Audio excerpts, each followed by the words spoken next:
De la exposición del señor ministro, a mí lo que más me llama la atención y lo que voy a comentar son las cosas en las que no he entrado, que creo que son muy importantes a la hora de hacer una política general de becas y, sobre todo, la relación que tiene con lo que es su objetivo, que evidentemente es doble. Es, por una parte, el cumplir con el principio de igualdad de oportunidades y, por otra parte, el de facilitar, efectivamente, a lo mejor el sistema educativo.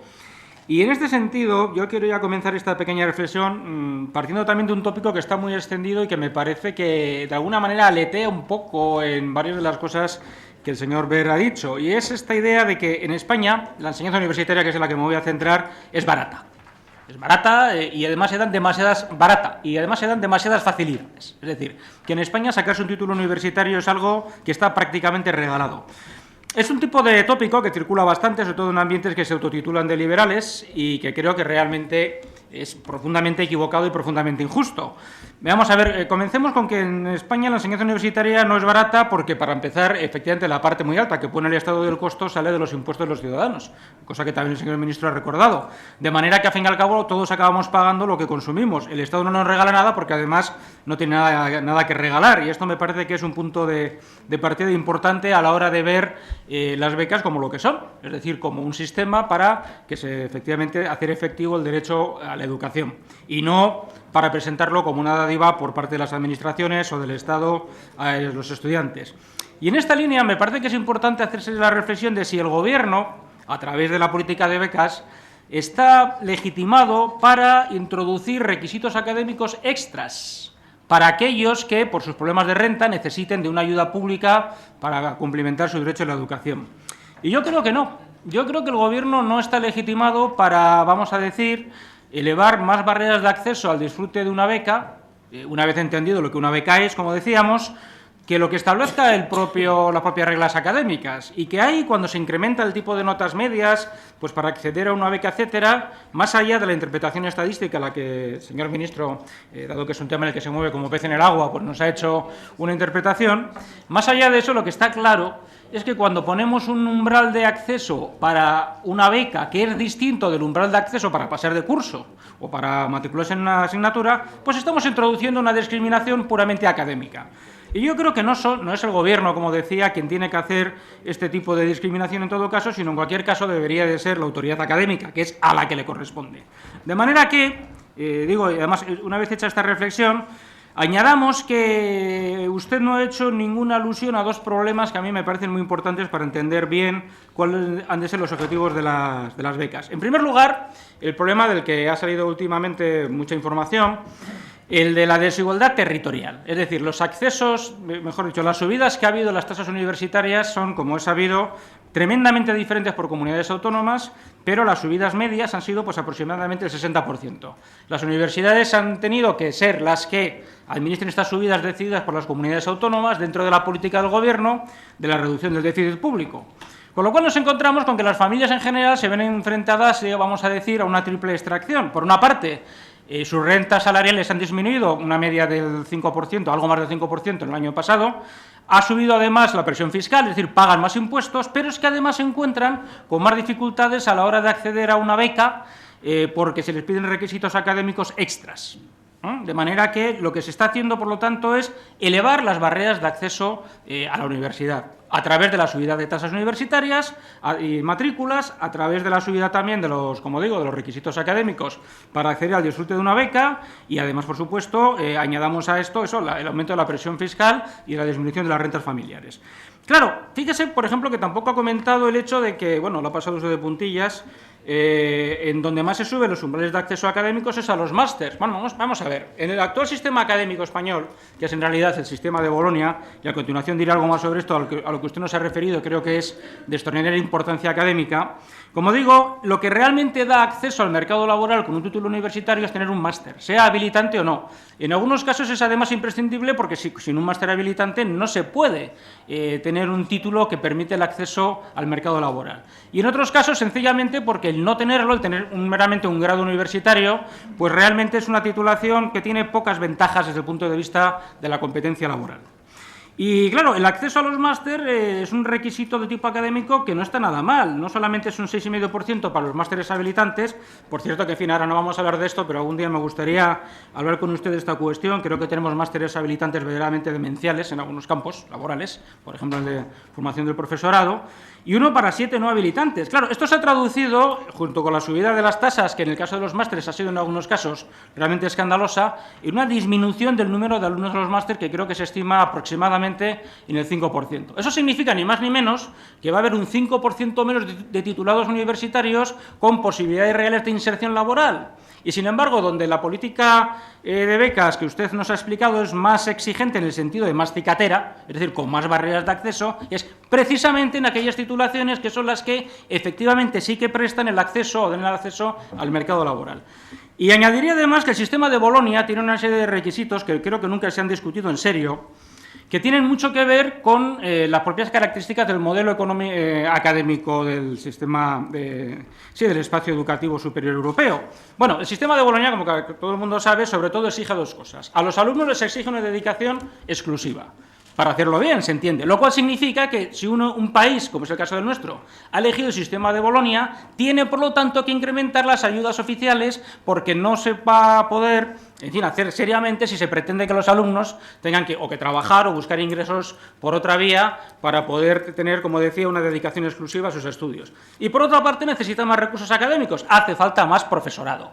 Y hace falta más profesorado porque hace falta grupos más reducidos para tener una tutela efectiva, personalizada de los alumnos, que es lo que el sistema de Bolonia persigue. Bueno, ¿con qué nos hemos encontrado en España? Con aumento de las tasas universitarias, con una creciente desigualdad territorial que hace que haya una falta de igualdad de oportunidades desde el punto de vista del lugar de residencia del alumno, del estudiante, y además, finalmente, con que la reducción de las plantillas universitarias, que en algunos casos, por ejemplo, algunas universidades de Madrid, que son las que más han subido las tasas, son las que más han disminuido su plantilla. Por lo tanto, mire, el sistema de Bolonia en las actuales condiciones en España sencillamente es una impostura. No se puede desarrollar, no se puede hacer seriamente. No se puede pretender que ese sistema se lleve a cabo con lo que son sus objetivos académicos cuando no se le dota de los recursos mínimos económicos para poder cumplir con esos objetivos. Igual que ha pasado en otros campos como el sanitario, pero evidentemente ahora no podemos hablar aquí de eso.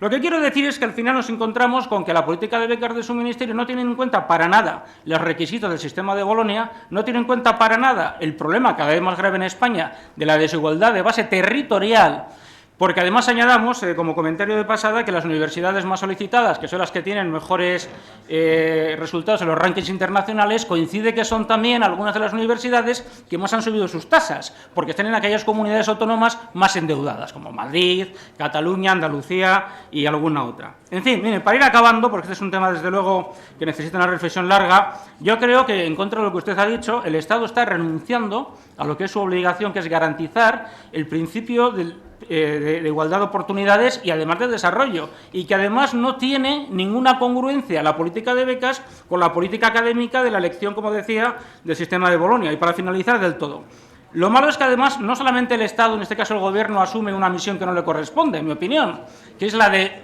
determinar los requisitos académicos que son los que permiten el acceso al derecho a la educación, porque esos ya los ha establecido la propia universidad, y creo, por lo tanto, que sobra el poner más barreras de acceso a las becas, sino que en el fondo hay un problema de modelo de país. Mire, es decir, un país,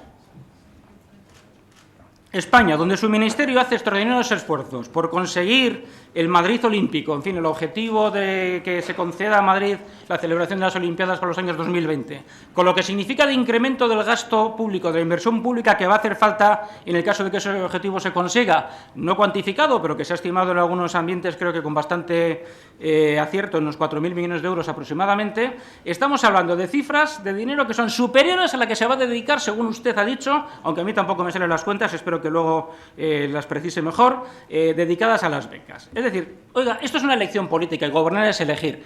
Si su gobierno lo que pasa es que considera que son más importantes los espectáculos olímpicos que el derecho al acceso a la educación y el desarrollo de la educación superior en España, bueno, pues digámoslo, yo desde luego es la impresión con la que me quedo y eso me parece extraordinariamente grave. Muchas gracias. Yo coincido con el señor Martínez Gorriarán. No solo coincido, no creo nunca haber dicho cosa distinta. en que las becas no son una dádiva. Nadie ha dicho tal cosa. Cuando se suscitó esta discusión en relación con una intervención mía en la que dije las becas no son una limosna, luego vi al día siguiente reflejado en algún medio de comunicación que yo calificaba las becas como limosnas, lo cual, en fin, en desconocer el valor semántico de la partícula negativa, pues complica un poco las cosas. Yo no creo que las becas sean una dádiva. Yo estoy totalmente de acuerdo con la base normativa que en este momento tienen las becas y ayudas al estudio en este país. Yo creo que son un derecho, yo creo que no tienen que estar sujetos a número determinado de beneficiarios, que no tienen que estar sujetas a concurrencia competitiva, pero también creo, y me parece que es un argumento muy importante que ha expuesto la señora Moro, también creo que es nuestra obligación en las becas, como en todo aquello en que hay un desembolso importante un desembolso importante de fondos públicos, es decir, un desembolso importante de dinero de las familias, que tenemos que trabajar en que sean eficientes y en que sean sostenibles.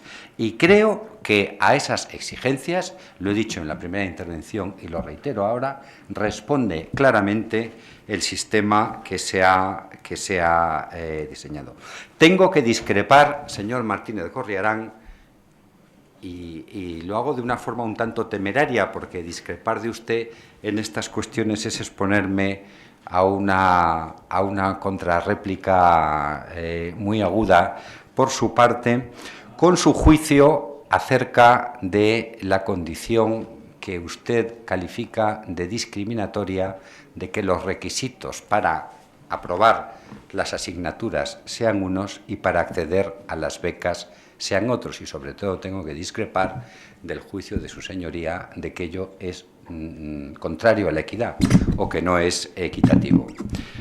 La equidad se predica de condiciones iguales, es decir, tendría razón su señoría si me dijera al beneficiario de la beca se le exige para aprobar algo distinto de lo que se pide a quien no es beneficiario de la beca. En ese sentido, tendría toda la razón del mundo.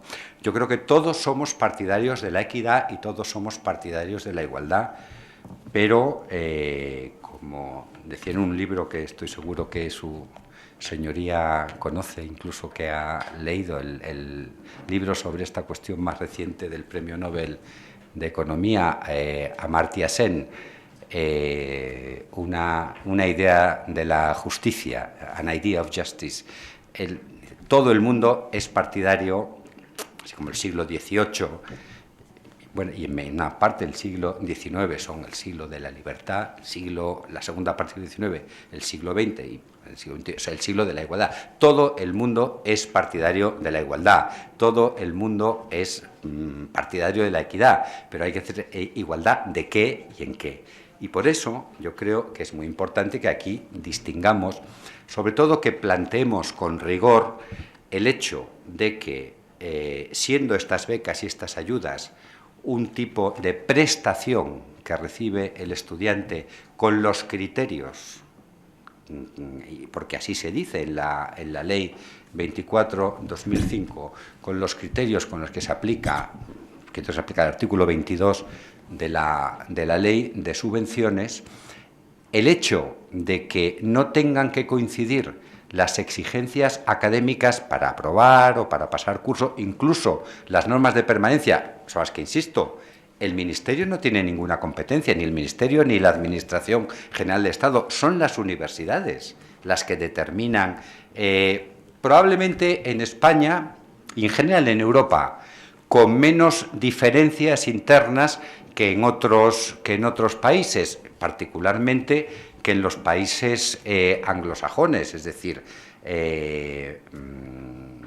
ciertas universidades tienen normas de aprobado muy exigentes, tienen normas de permanencia muy cerradas, otras tienen normas distintas. Ahora, el que se establezca, naturalmente siempre dentro de términos razonables y sobre todo de términos homogéneos, que ahí esa es, me parece a mí, la condición de equidad. unos requisitos de rendimiento para quienes son beneficiarios de las becas, no rompe la equidad el que esos requisitos sean diferentes de los que se exigen para aprobar. Entre otras cosas, como le digo, porque los requisitos de permanencia y los requisitos de paso de etapa y de cualquier otra cosa que suponga valoración del rendimiento del estudiante no son homogéneos en ningún otro ámbito. Doy por contestada la observación, por contestada o por no contestada, la observación sobre la desigualdad territorial y me parece muy interesante, señor Martínez Gorriarán, la observación que formula acerca de lo que pudiéramos llamar el efecto de Bolonia en torno a el modelo de estudiante full-time. Eso es verdad. No, el Real Decreto tiene, porque en este sentido mantiene lo que había antes, tiene cierta sensibilidad por lo que se refiere fundamentalmente a los estudiantes que estudian en universidades no presenciales, a los que, por ejemplo, no se les exige que se matriculen de los 60 ECTS que se exigen a los de las universidades presenciales, en la forma de las universidades no presenciales, aunque formalmente no sea así, sí están fuera del marco de Bolonia en este sentido. Pero la verdad es que empíricamente en España la proporción de estudiantes que están en universidades presenciales, que son los destinatarios más importantes de estas ayudas, que trabajan, es una proporción bajísima, comparada con otros países, ridículamente baja, no llega al 4%. A mí eso no me parece bien, la verdad. Yo creo que el sistema universitario, y no estoy echando la culpa a los estudiantes, estoy diciendo que es un asunto que nos debe llevar a reflexión. Tenemos que pensar por qué en España, que no es el único país donde aplica el sistema de Bolonia, tenemos una proporción, si quitamos el caso de la UNED, naturalmente, y de otras universidades no presenciales, una proporción tan baja de estudiantes que también trabajen a tiempo parcial. Y yo creo que si este sistema, si el sistema de becas puede hacer alguna contribución también a que esa combinación no resulte en una situación desfavorable, y cuando digo una situación desfavorable quiero decir que por el hecho de estudiar y trabajar no puedan acceder a las becas, pues creo que es algo que lo podemos estudiar y que podemos reflexionar conjuntamente sobre ello. Solamente voy a centrarme en dos cuestiones de las muchas que usted ha expuesto, que creo que tienen su importancia. Vamos a ver, yo desde luego no quiero poner en duda si todos los que estamos aquí creemos o no en la igualdad de oportunidades, porque además es un requisito básico de la democracia y, por supuesto, creo que lo compartimos. Otra cosa es cómo lo interpretemos, sobre todo su aplicación práctica. Pero claro, si usted reconoce, como ha hecho, que tenemos un grave problema de desigualdad territorial en materia de tasas universitarias y, por lo tanto, de acceso a la educación superior, lo que no me basta, lo que no me sirve es que el Gobierno se limite a constatarlo como si fuera un observador, cuando es su responsabilidad poner en práctica políticas activas que compensen y resuelvan esto de alguna manera. Y, desde luego, maneras hay muchas, aparte de que es el Gobierno quien tiene en esta Cámara la iniciativa legislativa para poder hacer algo, o bien en el campo legislativo o bien en el campo reglamentario, o poner de acuerdo a las comunidades autónomas para hacer algo al respecto. Lo que no es posible es trasladar a los ciudadanos en una situación de crisis en los que además se les está exprimiendo fiscalmente también la resolución del déficit público de las administraciones públicas, precisamente en cosas como el acceso a la educación. Eso es lo que desde luego a mi grupo nos parece intolerable. Y también nos parece intolerable que el Gobierno hoy tenga una actitud observadora de decir, vaya, qué lástima, qué problema tenemos con las competencias autonómicas. Bueno, pues hagan algo para solucionarlo. Esto es esencial. Y la segunda cuestión que también me parece importante, a la que usted no ha tocado, ha pasado por encima, sé que es una cosa compleja que necesitaría una reflexión más amplia, pero espero que algún día tengamos la oportunidad. Es la de los másteres. Vamos a ver. Con el sistema de Bolonia parece que hay gran parte de la sociedad española que todavía no se han tirado esta cuestión. El que da acceso al mercado laboral es la posesión de un máster, porque el grado es media carrera. El grado es exactamente lo mismo que antes era el primer ciclo de una licenciatura. Y nadie accedía al mercado laboral profesional con el primer ciclo de una licenciatura. Hacían falta por lo menos los dos. Y si era posible, con un doctorado. Bueno, pues aquí ocurre lo mismo. Y si resulta que los másteres son mucho más caros en general, por lo general, y además los hay habilitantes, que son inexcusables hacerlo sí o sí para acceder a una profesión, etcétera, tenemos un problema con ese diseño académico tecnológico y donde hace falta un apoyo especial precisamente para poder terminar la famosa carrera académica en el campo del máster. Y es ahí donde nos encontramos con más dificultades. Evidentemente hay cuestiones que tienen que ver con la autonomía universitaria, pero otras tienen que ver con el desarrollo legislativo. Y por lo tanto, yo creo que esto es algo que tenemos que tomarnos muy en serio, por supuesto empezando por el Gobierno.